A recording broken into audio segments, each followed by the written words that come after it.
Blessed love, blessed love. I wanted to hop on real quick to bring some attention to something that I have significant concern about with regards to this whole immigration thing that is being unleashed on Jamaica and the other Caribbean nations. Um, what I think we're seeing is smokes and mirrors, right? And we know how politicians are. They want you to look over here when what's really going on is happening over here, right? And so we have the whole situation with the immigration, and we're all focused on, we don't want any criminals and blah, blah, blah, and what have you. No pedophiles. Remember, they're saying, I want to pay close attention to the pedophiles, number one, and to bring back to our awareness the Epstein files, number two, and the fact that Jamaica's humanitarian record is not very good, number three, the abuse of women and children on the island, and sexual abuse in particular, number four. And I have a number of other pieces to add to this equation so that you start to see unfolding a space. Just let's think for a moment and remember now, the Jews that are creating mayhem all over the world, no one wants them in their spaces anymore. They're going to be ejected eventually out of the Middle East, and nobody wants the Jews around them. This is what Hitler mentioned too, because wherever they go, they're like a cancer. And so what I suspect is happening is that because they know that this is imminent, the Donald Trump's time in office is short. And all those senators and all the people who are part of this pedophilia ring, the Epstein files, they need a place to go, right? And so what I suspect is happening is they're preparing Jamaica to be the place where these people are going to relocate to. And they're going to do it under the guise of immigration and, 10,000 or professionals. They're going to start importing labor. They're setting Jamaica up to be the host for these rejects, these pedophiles, these degenerates. And they're placing them all in our communities scattered around Jamaica, where you have vulnerable communities, poor women, children, and so they can prey upon the women and children in Jamaica. If you think it is far-fetched, I want you to think of one of the most prolific reggae music stars, one that everybody know. Yes, Bob Marley. Yeah. Bob Marley, just do your own research and look at the age of Bob Marley's mother and look at the age of Bob Marley's father. Okay? You're going to see a huge gap. I think he was in his 40s and I think she was a young teenager in about 14 or something, right? So what would be their motive for wanting to? What I think is using the womb of black women to continue their species, to continue their existence on this planet. The best womb to use, the strongest womb to use, is the womb of a black woman. And so because homosexuality has no continuation, they can't exist outside of this one generation that they have, because I suspect they may find other ways to procreate, but ultimately you can only procreate from an original seed. You want to procreate from the original seed, which is the black woman's womb. And so that is what these pedophiles want access to. They want to have their cake and eat it. And you notice who they're keeping out of the mix. Women. In terms of, they want to use the black woman's womb to procreate. but they don't want any relationship with women. They want to be able to just engage in their own lifestyle, you know. And it's, look at who a lot of the Jews are, white men, right? So in order for them to exist and continue existing, they need some place to breed. And you know that they used black men to breed. But I think at the root of slavery was the black woman and her womb, because in slavery and in impoverished situations, you can have easy access to a black woman's womb, so you can procreate. And there's no better place to do that than Jamaica, because Jamaica is a very unique space. You notice the people that come out of Jamaica, the brilliance, the excellence. So now you just kind of implant yourself in there so that future generations, your future generations, their future generations can exist.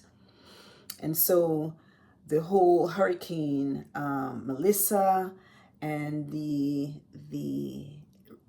destruction and the demolition of the homes that occurred, and the fact that the Jamaican government held up monies that were supposed to be used to rehouse people.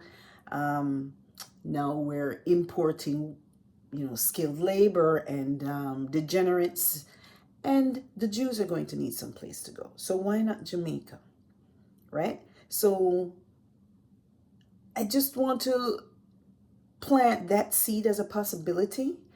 And this is all coming from having spent some time on the island just researching Black history, Rastafari, not just researching Rastafari history, but actually living among Rastafarians. And so, what's the significance of Rastafarians? Why? What's up with them? The importance of Rastafarians, it's really the only organization, entity on the island, you know, the Maroons as well, that has a connection to Africa through Ethiopia. And so what is the importance of Ethiopia, though? What's the significance of that? Ethiopia, it was the empire over which Haile Selassie ruled. And both Haile Selassie and his Empress Menen Asfa, were the great-grandchildren, not grandchildren, one of either great-grandchildren or grandchildren of the Queen of Sheba. What's the significance of the Queen of Sheba? The Queen of Sheba was the Queen of Sheba, the Empress of the empire of Sheba was Ethiopia. So Empress Menen and Haile Selassie are descendants of the Queen of Sheba. And the Queen of Sheba was Solomon's connection into Ethiopia. Queen of Sheba traveled to Jerusalem to meet this wise king. You know, he was a wise ruler. And what are we missing so much today in our government? Wise rulers, right? And so wise rulers, represented by King Solomon, connection to Haile Selassie, but more than that, the connection and the sense and descendants of David coming through, and so if you recall, there was I forget the name of one of these movies that came out, and it was talking. Tom Hanks was in it, and they had been tracing the Holy Grail, and turns out the Holy Grail was actually a woman. The Holy Grail was actually turned out to be a woman. And I would dare say the black woman, because it's the black woman's womb that is from which you can create and keep your nation alive. So if you look at the Jamaica Labour Party, you see most of the their administration are half black and Asian, black and Spanish, black and white, black and somebody. right? Because that is where you will strengthen your seed through the black woman's womb. Now, another point to note is that Ethiopia was a woman-run kingdom. It was run by women. You remember Wonder Woman? Wonder Woman came from, her island was also run by women. So what does all this mean? What does all this mean? What conclusion can we draw from this? I really don't know. Or at least I haven't gone down that path yet. I've only come to this space right now based on what I see happening in the world, and to draw attention to what is happening in Jamaica, and to not be fooled by the fact that they're sending immigrants here. This is all a setup. This is all a setup. It is a part of the Jewish agenda, you know, the Zionists' agenda, because we know that the true Israelites, they do reside in Jamaica. This is their little piece of the island. And I believe that they're the Rastafarians. Or at least when I say Rastafarians, it is, well, Rastafarians go beyond just what we see happening in Jamaica. And when you trace their history in terms of the role that they played in their societies, you'll see the importance and relevance of what the locks represents, and the role of the Rasta man, right? I'm sure that there are imperfect ones among them, as there are every group, but the Rasta men that I have been encountering and been a part of learning about Rastafari have really been exemplary men, and they have played a major role in shaping my perspective of Rasta men. I have been extended tremendous grace and support from them as a woman that was in need of support after the hurricane, and then after my own, being locked out of my family home. It was the Rasta man that came to my rescue. And so as the nation goes through this change, I just want to bring to your awareness the plan that I suspect is to create space for the rejects of the world, the disgusting ones who have violated children, and this whole concept that the Zionists, with their agenda that they're subtly introducing here in Jamaica as well, ultimately to eradicate the black man and black woman, the couple that can ensure the continued existence of the black race.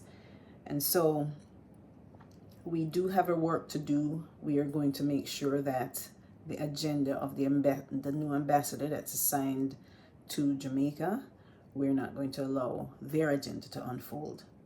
We're going to do what Rastafarians are known to do, and we're going to resist them in every way that we can.